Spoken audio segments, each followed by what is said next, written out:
Hello guys, and welcome back to my YouTube channel once again. This is Teacher Jess. So today's ganap, I made a cover page and ngayon ko lang siya natapos mga guys. So itong cover page na to is in the connection of doing the LIR or Learners Individual Record. Ayan, so sa Learners Individual Record, diba makikita natin dyan yung ating written exams that we are providing to our learners, then performance tasks, parent signatures. So bago ko gagawin yan, nag-provide or gumawa muna ako ng cover page. So yung cover page ko, ipapakita ko sa inyo yung aking cover page na ginawa. Alright, so without so much ado, let's go. So hello guys, so may ginawa ko ditong cover page. So this is for the school year 2024-2025 under DepEd Matatag Curriculum. So dito guys, gumawa ko ng cover page for the class record at ang content nito is yung ating learners individual record. Ayan, so meron tayong individuals record ng mga learners or ng ating mga pupils. So gumawa ko ng cover page. So first, nilagay ko dito yung logo.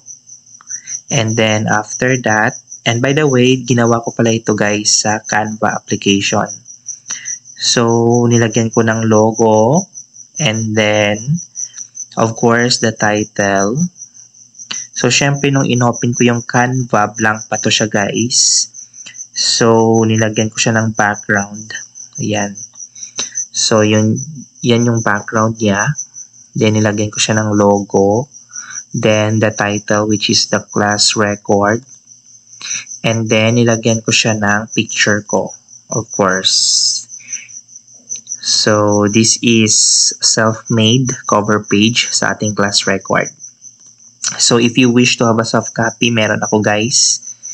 At nandito lang siya sa Canva. So nilagyan ko dito ng 4th grade kasi grade 4 yung tinuturo ko, and then merong orchids. Ayan, so kung nakita nyo merong orchids, so nilagyan ko siya since ang section ng aking grade 4 is orchid. Ayan.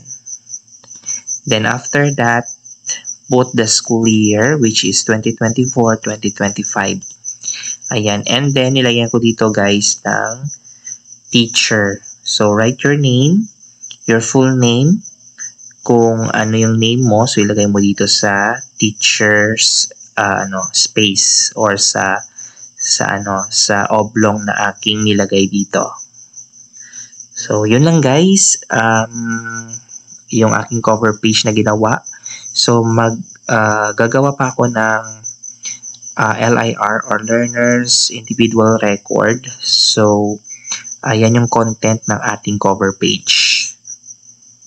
So the reason guys bakit ako gumawa ng cover page para sa ating LIR or Learners Individual Record is para meron siyang cover, para hindi siya madumihan, para hindi siya mapunit or mabasa, ganyan. So dapat meron talagang cover page para when kung bubuksan mo siya, syempre makikita mo kaagad na may label na yung iyong LIR.